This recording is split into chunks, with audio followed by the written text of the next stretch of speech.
Olá, boa noite a todos. Estamos começando mais uma entrevista e hoje nós vamos conversar com Pedro Fernandes. O Pedro, ele é cadeirante e uma de suas grandes lutas é justamente ir de encontro ao sistema que insiste em colocar uma pecha de que o cadeirante ele não tem o mesmo sentimento que qualquer pessoa que tenha os dois movimentos das duas pernas. É esse tipo de coisa que a gente precisa debater e discutir. Por isso que eu quero agradecer imensamente ao Pedro por ter aceito o meu convite para participar do nosso canal, falando um pouco com você, nosso telespectador, a respeito disso. E uma primeira pergunta para o Pedro é a seguinte. Pedro, veja bem, eu queria saber de você como que funciona na prática, né? Porque a gente ouve muito falar, as pessoas comentam, mas a gente é preciso às vezes saber da pessoa que vive a realidade. Eu quero saber na prática como que é a questão da acessibilidade física para vocês cadeirantes. Você ouve muitas histórias de companheiros que não conseguem, por exemplo, tomar um ônibus, subir uma rampa, porque às vezes nem tem rampa. Fala para a gente. Boa noite, Pedro. Boa noite, Gabriel. É um prazer estar aqui falando com você, com o seu público. E eu vou fazer minha autodescrição rapidinho, né, que é muito importante a gente fazer nossa autodescrição também, né, para a questão da acessibilidade, que a acessibilidade também é isso. Né?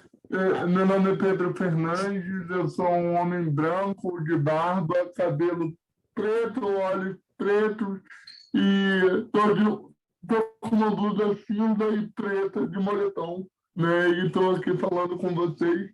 Né? E como eu venho falando, né? Como eu falo nas minhas palestras, nos lugares onde eu sou chamado para dar entrevista, né? Que a acessibilidade ela vai além de uma rampa, né? Ela vai além do espaço físico, né? O que eu acabei de fazer aqui agora para você, me autodescrevendo para você e para o seu público, é uma questão de acessibilidade, né? Eu me descrevi rapidamente como eu estou vestido, quem sou eu, para quem não tem, né, a visão, que também é muito importante a gente incluir essas pessoas que não têm a visão nesse espaço que é a internet, né, nesse espaço que precisa ser mais inclusivo.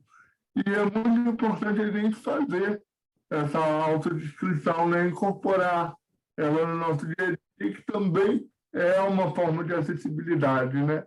Eu tenho histórias assim, de falta de acessibilidade no transporte público, por exemplo, né? Nos meus locais de trabalho, né? Eu sou uma pessoa com deficiência, tenho paralisia cerebral, com cognitivo preservado, e eu sou ator de formação, assistente social também, e né, no meu trabalho eu luto, né? Minha luta é lutar para que a gente tenha uma sociedade mais inclusiva de fato, né? É importante lembrar que a gente tem uma legislação que defende os nossos direitos, que é a LBI, que é a Lei Brasileira de Inclusão, né? Que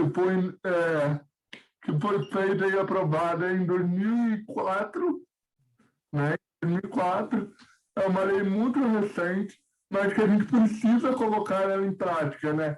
E essa lei, ela obriga os espaços públicos e privados a fornecerem acessibilidade, né?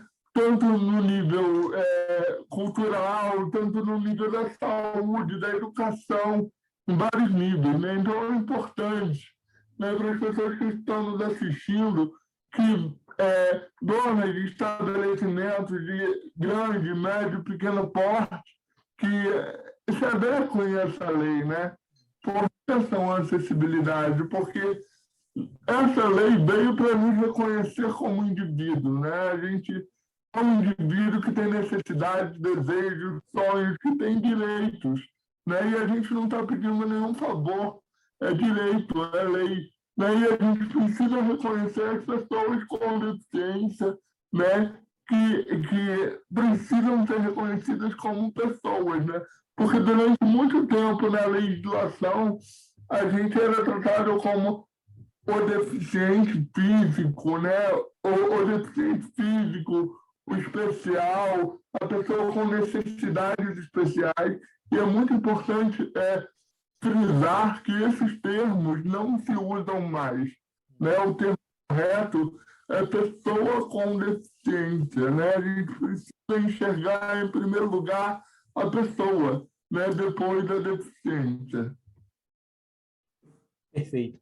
Pedro, a próxima questão é o seguinte: recentemente, o atual presidente da República quis separar alunos, por exemplo, com problema cognitivo, alunos que têm o autismo, por exemplo, né? Separar, criar uma espécie de segregação em que esses alunos não eram mais para conviver com alunos que ele classifica, ele e o Ministério da Saúde classificou como normais, né? Um absurdo numa era onde a gente luta justamente pela inclusão.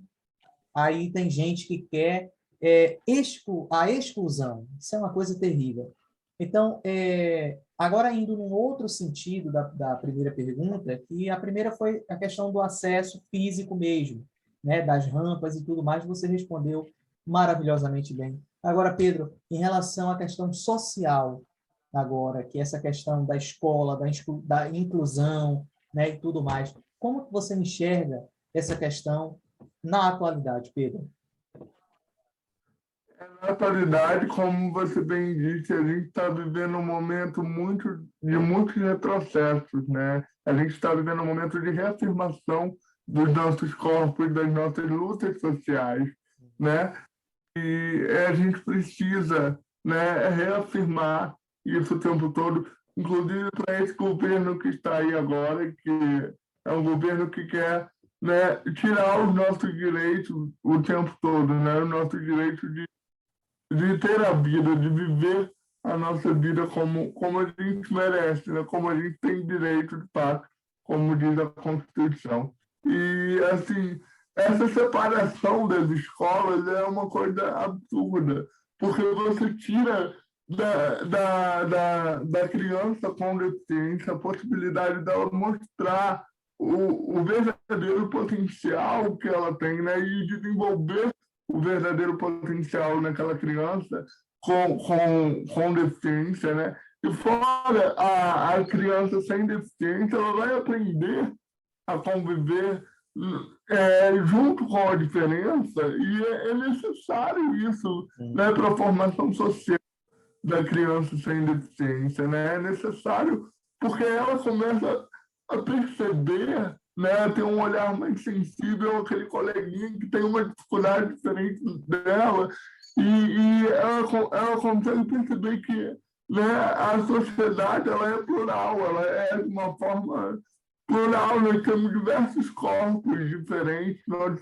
temos pessoas diferentes, pensamentos diferentes, mas ela vai lidar com tudo isso com amor e com respeito. Então, essa separação dessas escolas especiais, né, que chamam, né, que quer passar no Congresso essa lei, né, que eu espero que não passe de jeito nenhum, é uma coisa absurda. A gente está vivendo um retrocesso muito grande e a gente precisa, né, ter uma frente de luta, né, com os movimentos sociais, com os sindicatos dos professores, para mostrar que a gente não quer esse retrocesso na educação brasileira, que a gente não merece esse retrocesso na educação brasileira. A gente tem uma lei, que é essa lei brasileira de inclusão que eu citei anteriormente, que defende os direitos das pessoas com deficiência a participar da sociedade de forma integral como um todo.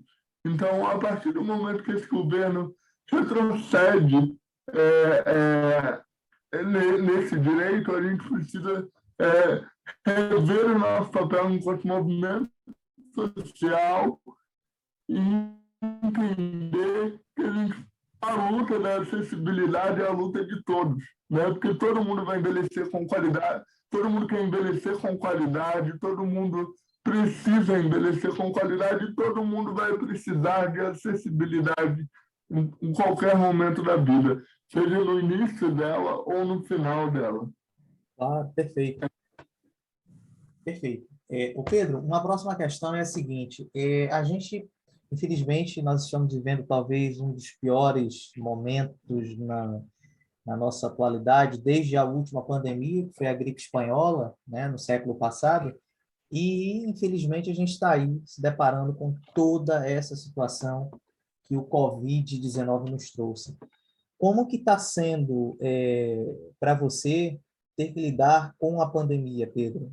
Tá difícil, tá complicado, porque tá ruim para todo mundo, né? Mas como que é para você especificamente o trato com essas questões sanitárias agora, Pedro?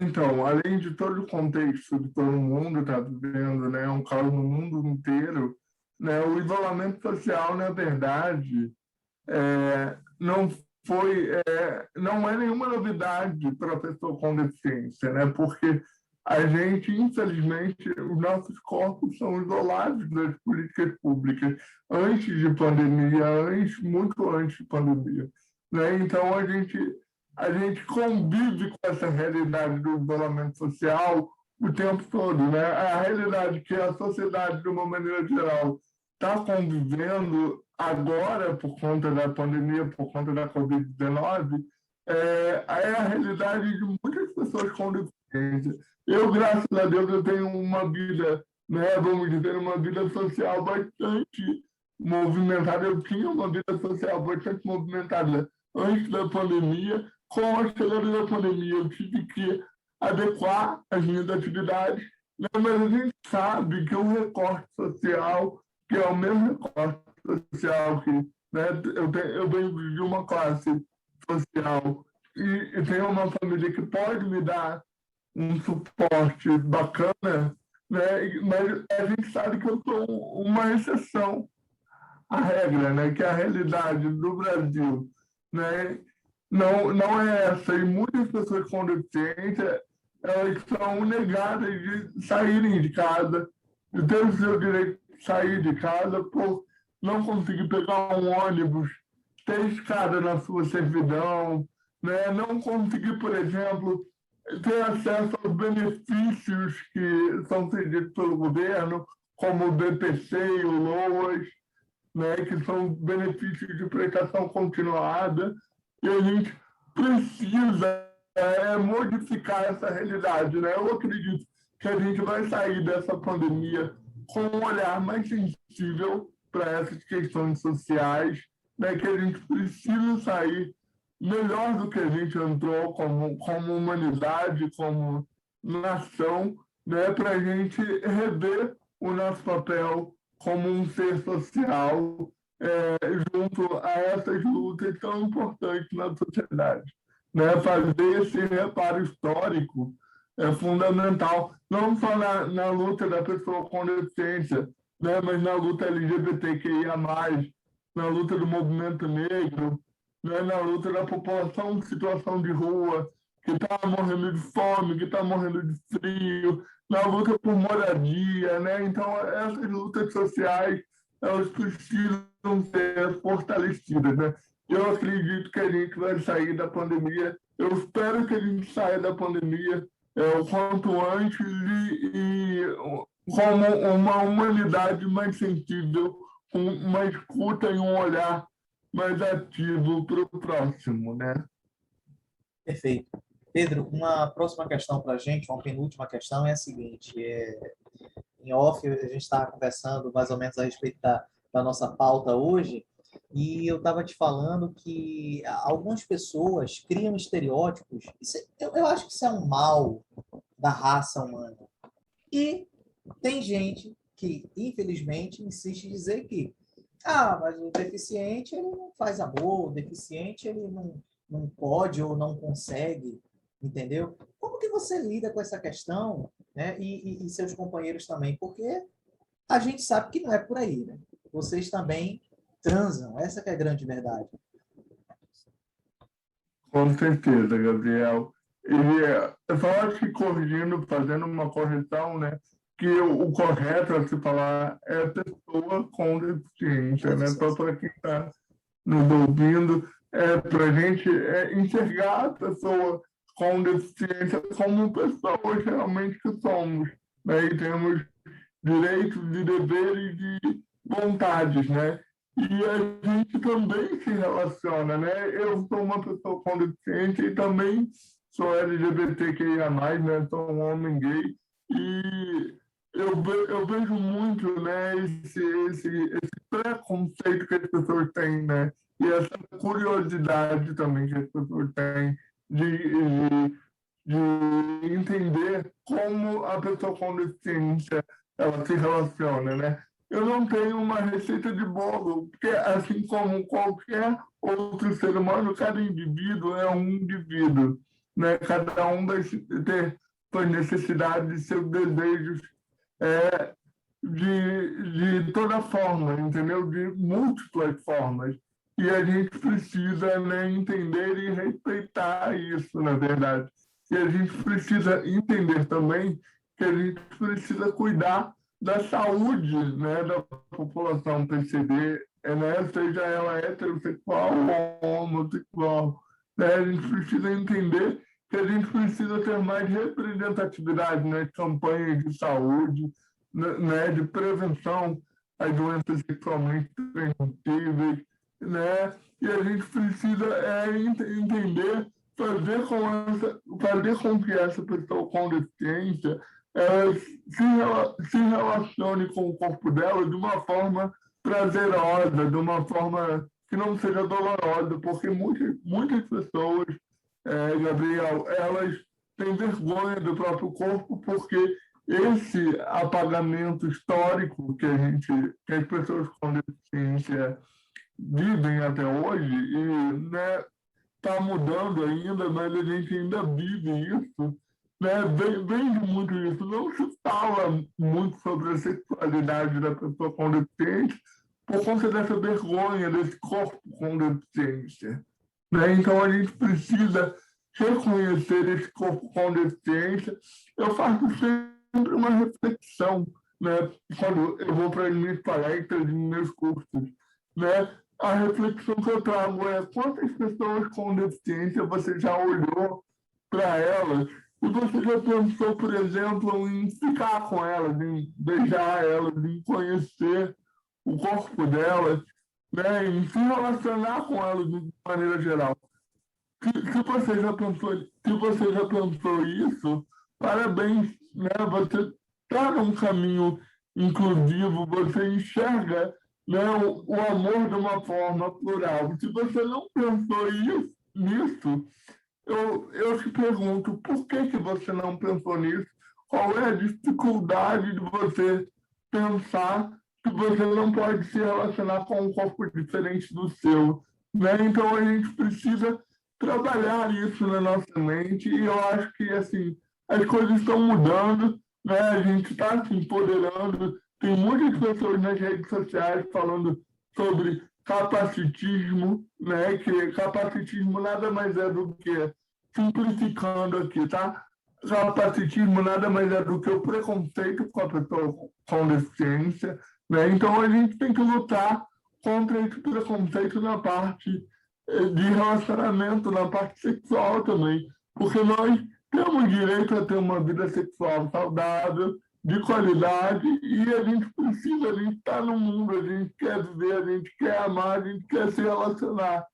Então, eu acho que a gente precisa ter mais essa representatividade no sentido das campanhas de saúde, das campanhas de prevenção, né? E não ter medo de falar de sexo, porque sexo tem que ser uma coisa prazerosa, gostosa, e é gostoso para qualquer pessoa, seja ela, em qual corpo ela esteja. É gostoso falar de sexo, é bom falar de sexo, e tem que ser natural, tem que ser naturalizado. Perfeito, É isso. perfeito. Pedro, uma última questão para a gente. Eu queria saber de você o seguinte: você tocou num ponto muito importante, numa das perguntas, que foi a questão da de uma socialização melhor, né, entre, por exemplo, as crianças, todas as crianças, seja com deficiência, não é esse o termo? Isso. Tá? Com deficiência, ou as que não têm a deficiência. Então, eu queria saber de você o seguinte: qual a importância de levar esse tema para além das escolas? Porque eu acho que deveria ser legal se as famílias talvez começassem a tocar mais nesse ponto, houvesse uma discussão nacional a respeito desse tema, mas não somente na sala de aula, mas nas casas das pessoas. Entendeu? O que você me diz sobre isso? Você acha que falta políticas públicas que incentivem esse diálogo entre as famílias? Então, falta bastante política pública, né? A gente precisa de um fortalecimento dessas políticas públicas, da fiscalização da LBI, como eu disse, da Lei Brasileira de Inclusão, mas, como você disse, né, como a gente pode participar dessas lutas, né? Como é que a gente pode levar essas discussões que estão na sociedade para dentro da nossa casa? Eu digo de uma forma muito simples, né? Participando dos conselhos municipais da nossa cidade, né? Dos conselhos municipais de educação, saúde, e levando, por exemplo, para a sua associação de moradores, levando para o seu trabalho, para o seu meio de convívio social, né? Essa forma de pensar, assim, essa forma de agir. Né? Eu convido a todos que estão nos assistindo a fazer um simples exercício de pescoço. Né? Por exemplo, quantas pessoas no seu meio social, Gabriel, são seus amigos que têm deficiência, né? Quantas pessoas que são seus amigos que têm alguma deficiência? Quantas pessoas que são seus amigos que têm, né, que são negros?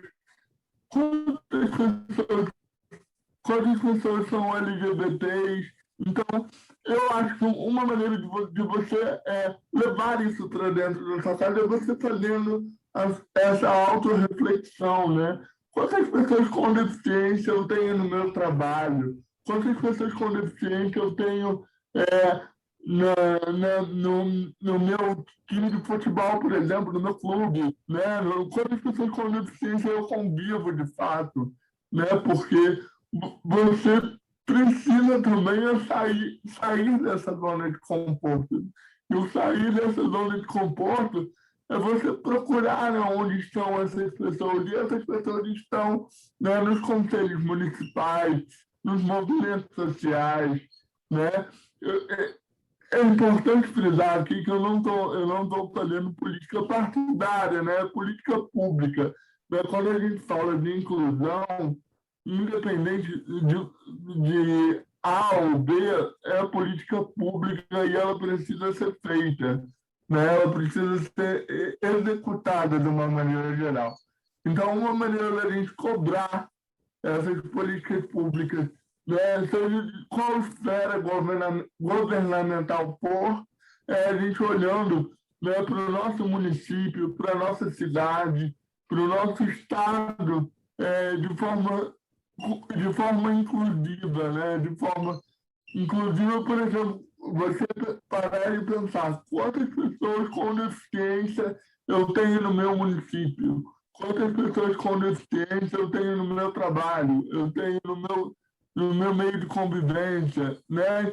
E eu acho que assim a gente vai modificando a sociedade, que não é um trabalho fácil, Gabriel, é um trabalho muito difícil e que a gente precisa lutar dia a dia. É uma luta diária, na verdade, não é de um dia para o outro, não é fácil, a gente sabe que não é, a gente está vivendo esse momento agora de muita dificuldade, mas a gente precisa lutar junto, né? Lutar com as pessoas com deficiência, falar de inclusão com quem sente na pele, né? Essa exclusão diária e lutar por um país, uma sociedade, um estado, um município melhor. Eu acho que assim a gente vai mudando o mundo. né? Perfeito. Muito bom.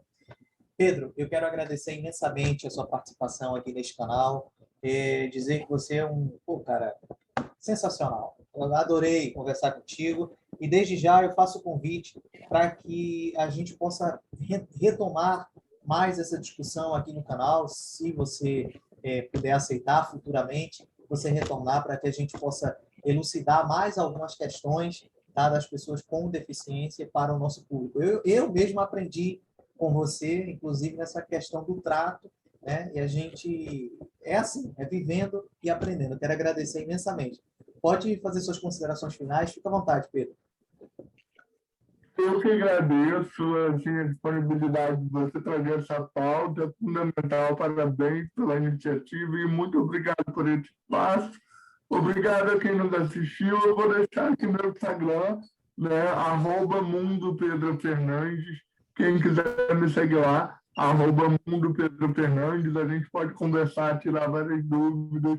Eu espero ter ajudado aí para a gente construir um país melhor. Se vacinem, se cuidem, que vai passar e a gente vai vencer esse governo genocida que está aí nos corrompendo, né, nos tirando direitos o tempo todo.